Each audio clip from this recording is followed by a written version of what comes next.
সকাল সকাল চলে আসলাম আমাদের লবিতে, আর লবিতে এসে দেখি বিদেশি ম্যাম খাওয়া শুরু করেছে অলরেডি।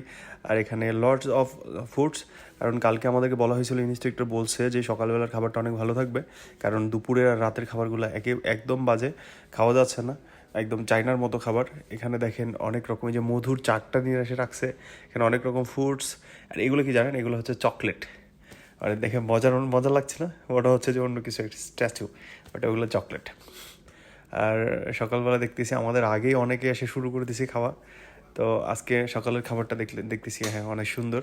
এখানে অনেক মানে ভালো ভালো খাবার আছে, ফ্রুটস আছে, তারপর সালাদ আছে, তারপর টক দই, কেলোস, মানে খাওয়া যায়, সমস্যা নাই। আর এইগুলো দেখেন, এগুলো ওই যে ছোলাগুলো আবার মানে গাছ বের হয়ে গেছে। এখানে দেখেন নুডলস, সব মিলে মোটামুটি ভালো, সকালের খাবারটা মোটামুটি ভালো। এরপরে খুঁজতে খুঁজতে দেখলাম যে আমাদের বাঙালি কিছু খাবার পাওয়া যায় নাকি, ওইটা কি আসলে বুঝতে পারছি না। দেখলাম ওটা, দেখি এর আগে অনেকগুলো হোটেলে দেখছি সেম খাবার, বাট কি এটা সেটা আমি বুঝতে পারি না। এখানে দেখি এগুলাতে কি আছে অ্যাকচুয়ালি। এগুলা পিঠার রকম লাগতেছে, কেক। তারপর সামনের দিকে দেখি আর কিছু পাওয়া যায় নাকি।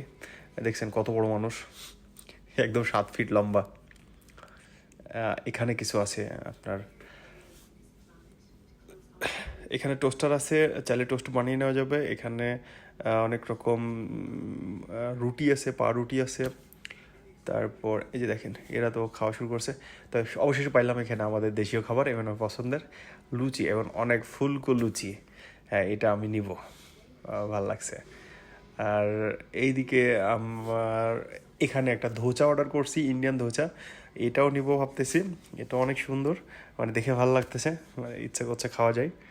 তো এই আর কি, এই যে আমার প্লেটটা মোটামুটি ফাঁকাই রাখছি, দেখি এগুলো খাবো, কারণ হাবিজাবি খেয়ে রুচিটা নষ্ট হয়ে যাচ্ছে, খাওয়াও যাচ্ছে না। দেখি এই যে অবশেষে ফুলকো লুচিটা পেয়েছি, এখন ধোচাটা নেওয়ার পালা। হ্যাঁ, নিয়েছি অলরেডি। হ্যাঁ, ও একটা ডিম ফ্রাই করে নিয়েছি, বাট এই ডিমটাতে এরা যে লবণ ইউজ করে না, সেটা বুঝতে পারি নাই, কারণ ডিমটা খাইতে একদম মিষ্টি লাগতেছে।